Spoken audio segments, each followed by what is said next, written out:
Hello and welcome to the third episode of Heroes of Our Faith. My name is Seminarian Paul Lacombe.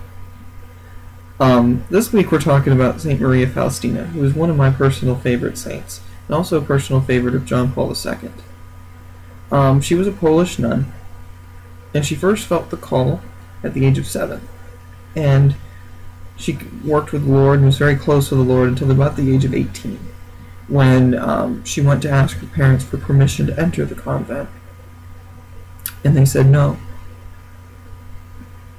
Saint Faustina was devastated by this, and so she began to stifle the Lord's work in her soul. But at the end of the paragraph, she writes that the Lord went out. One night when she was at a dance, she was dancing, and all of a sudden the Lord appeared to her, and he appeared to have just gone through the scourging at the pillar. So you can imagine that he was bloody and really injured, and just kind of gruesome looking. And he says to her this very, very direct statement. He says, "How long will I put up with you? And how long will you keep putting me off?" I can't imagine how any of us would have reacted to that. And I'm sure it wouldn't have been as healthy as St. Maria Faustina, because she went straight to the chapel and prayed in front of the Blessed Sacrament. And the Lord then gave her instructions to enter the convent. What is Maria Faustina? What is the Lord trying to teach us here?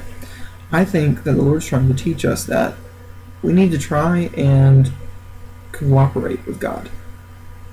The Lord created us for a purpose, and that purpose is very, very important that we fulfill it, you know? Just like when a man makes a pen, its purpose is to write. When God creates a human being, they have a specific purpose. But good news for us is that God works despite of us. There's very little we can do if we really, really want to do God's will that God can't overcome in our soul. That's very important. You can just look. Maria Faustina claims that she was a very large sinner before she became a nun, but the Lord worked through her to the point now where we're still talking about her many, many years later. And that goes the same for all the saints. I look forward to speaking with you next week when we talk about the next hero of our